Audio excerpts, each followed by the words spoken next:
Hai, kabajamtoota hordoftoota koo har'ammoo akkuma isin agartan kunoo lafa kanatti bahee jira jechuudha. Kuni akkuma isin agartan baargamoodha. Lafa kana taa'ee jira jechuudha. As taa'eeni waa tokko isinitti himuun barbaade innis waan isin bashannansiisudha jechuudha. Bashannanuu ni barbaaddu bitiire akkasiin fedha qabdan hedduun amana. Isin irraa kan eegamu like godhaa. Please like godhaa. Like godhaa videoon kun yoo isinitti toles isinitti tolu yoo baates like godhaatii na jajjabeessaa na deeggaraa isiniin jedha. Baacoo kanaan akkasiin bashannantan akkasiin kolfa gaggabdan hedduu tokkoon amanaa jechuudha. Baacoodha. Namoonni miidiyaa kanaaf akkasumas immoo chaanalii kanaaf haaraa taatan subscribe gochuudhaan maatii keenyatti dabalamaa isiniin jedha.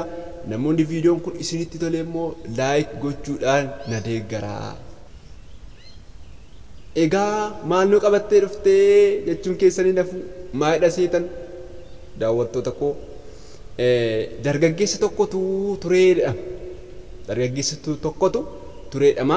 Dargaggeessi kuni kutaa 12 akkuma xumureen barnoota kutaa 12 xumureetu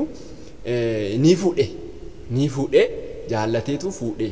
Erga fuudhee booddee ofiisaa hojii barbaadachuudhaaf gara magaalaa guddaa deemee jechuudha. Gara magaalaa guddaa deemee ishee haadha manaasaa yookaas immoo haadha warraasaa immoo harmeessa bira kaateetu gara magaalaa guddaa kana deeme. Erga maal godhee isiniin jedhe erga kutaa 12 xumuree booddee fuudheera. Haadha warraasaa kana immoo mana harmeessaa kaateetu ofiisaa hojii barbaadachuudhaaf deeme. Gaafa deeme kana isheedhaaf waadaa galee deeme. Haadha warraasaaf akkas jedheetu waadaa gale.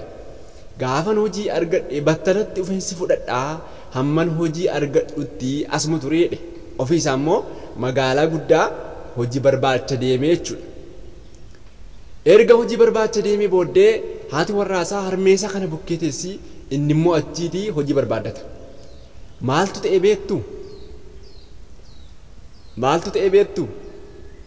Yeroo sana fuullee inni jedhamu yookaas immoo of ilaallee inni jedhamu kun hin dhumne. Hin dhumne otoo magaalaa guddaa kana keessa deemaa jiruuti of ilaallee kana arga. Of ilaallee kana gaafa argu hedduu ajaa'ibsiifate. Hedduu tokko ajaa'ibsiifate.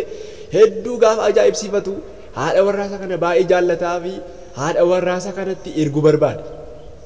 Maal ergaa fuullee isaa arge sana yookaas of ilaallee mastaawotii isa jedhamu kana argeetu ajaa'ibsiifatee isa kana immoo haadha warraasaa kanaan biraan ga'uu barbaade.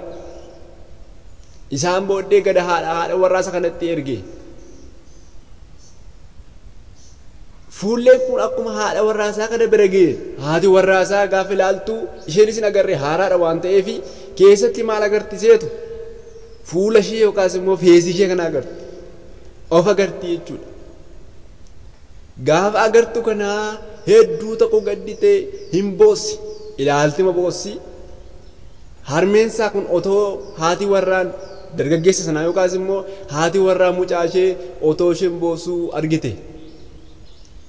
Argitee booddee akkas itti dhiyaatteetu maal taatee boossaa jette gaafattiin. Maal jettee deebisti beektu?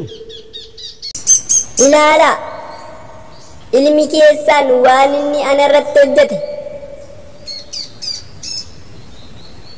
deebi'ee dhufeenyu si fudha jedhee waadaa naaf galee kunoo an biraa jaallatee magaalaa sana keessatti fuudhee isumaayyuu kun hanqannaan akkan ilaalee itti gadduuf itti ba'uuf meeshaa kana keessa kaa'eetu natti erge jetteetu ittimti.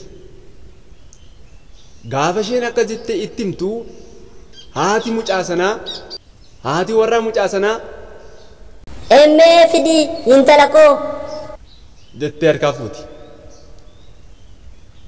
Gaafa jaartiin harkaa fuutu waan hoodaa keessatti agarti.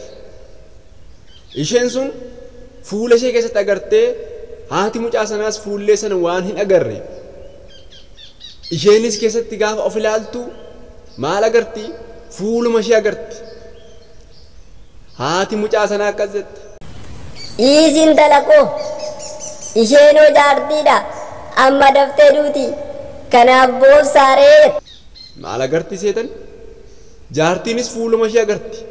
Gaafa agartu immoo waan ishiin keessatti argaa jirtu sun jaartiidha. Umurii kan teessu miti. Umurii kan turtu miti. Kanaaf akkas. Dhiisii intala koo isheenoo dulloomtuudha dulloomtuu tokko fuudhe yeroo dhiyoo gidduutti duuti kanaaf boossaaree jettee gaafa. Kanaaf isaan kan argaa jiran fuuluma isaaniidha. Baacoon koos kanuma fakkaata. Viidiyoon kun yoo isinitti tole laayikii godhaa.